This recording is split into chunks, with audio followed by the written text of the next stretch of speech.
அரங்கில் கூடியிருந்த லட்சக்கணக்கான மக்களும் குரல் கேட்ட திசையை நோக்கி திரும்பி பார்த்தனர்.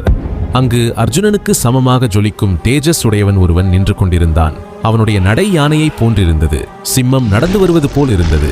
காதில் குண்டலம், மார்புடன் ஒட்டியிருக்கும் கவசம், இவற்றுக்கு ஈடாக கண்கள் பளபளக்க வல்லவனுக்கும் வல்லவனோ என்று வியக்கும்படி ஒருவன் நடந்து வந்தான். விரிந்த மார்பு, நீண்ட கைகளுடன் வரும் இவன் யார் என்று மக்கள் மத்தியில் சலசலப்பு உண்டாயிற்று. அர்ஜுனா, நான் உன்னை விட சாமர்த்தியமாக அஸ்திர பிரயோகம் செய்து காட்டுகிறேன் பார் என்று கூறி நேராக துரோணரிடம் வந்து தன்னுடைய திறமையை காட்ட அனுமதி பெற்றுக் கொண்டான். க்ஷத்ரிய தர்மப்படி திறமை உள்ளவர்கள் யாராக இருந்தாலும் அவர்களை ஏற்றுக்கொள்ளல் வேண்டும். இந்த விஷயம் திருதராஷ்டிரருக்கு சொல்லப்பட்டு அவரும் அனுமதி கொடுத்து விட்டார். அந்த வாலிபன் அர்ஜுனனுக்கு ஈடாக எல்லா அஸ்திர சஸ்திரங்களையும் பிரமாதமாக பிரயோகித்து காண்பித்தான். இதுவரை ஆனந்த கண்ணீர் மழையில் நனைந்திருந்த குந்தியின் மனநிலை மாறியது.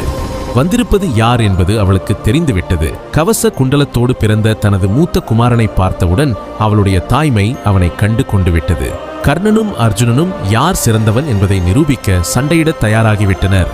அந்த சமயத்தில் குலகுரு கிருபாச்சாரியார், நில், நீ எந்த குலம், எந்த நாட்டு அரசன், உன்னுடைய தாய் தந்தையர் யார் என்று கேட்டார்.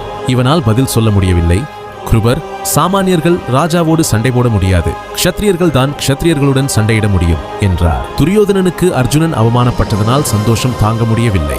இதுதான் சமயம் என்று துரியோதனன் அங்கிருந்து எகிரி குதித்து ஓடி வந்தான். கர்ணா, இன்று முதல் நீ என்னுடைய நண்பன் என்று கூறி நேராக திருதராஷ்டிரனிடம் சென்று, அப்பா, நான் இவனை என் நண்பனாக ஏற்றுக்கொள்கிறேன், இவனை ஒரு நாட்டின் ராஜாவாக ஆக்குங்கள் என்றான்.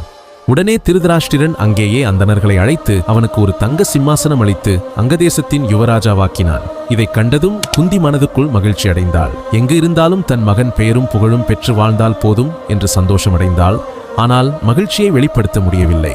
கர்ணன் அங்கதேசத்தின் இளவரசனாக்கப்பட்டான். அதன் பிறகு அர்ஜுனனும் கர்ணனும் போட்டியிட தயாரானார்கள். அந்த சமயம் பார்த்து ஒரு வயதான தேரோட்டி கும்பலிலிருந்து ஓடி வந்து, மகனே கர்ணா, நீ ராஜாவாகிட்டியாடா?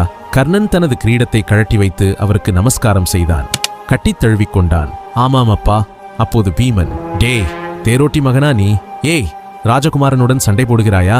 யாகம் செய்யும் போது நாய் நுழைந்தார் போல வந்துவிட்டாய், வெளியே போ என்று கூறி அவமானப்படுத்தினான். கர்ணன் பாவுருஷத்துடன் கூறினான், நான் தேரோட்டியோ அல்லது தேரோட்டியின் மகனோ வேறு யாராக இருப்பினும் சரி, நல்ல குடியில் பிறப்பதெல்லாம் விதியின் பார்ப்பட்டது. ஆனால் ஆண்மையோடு வாழ்வது மட்டும் என்னை சார்ந்தது என்று மிடுக்காக பதிலுரைத்தான். உங்களுக்கு கர்ணனை பிடிக்கும் என்றால் சப்ஸ்கிரைப் செய்து கொள்ளுங்கள். மேலும் பல சுவாரஸ்யமான விஷயங்கள் உங்களுக்காக வரப்போகின்றன.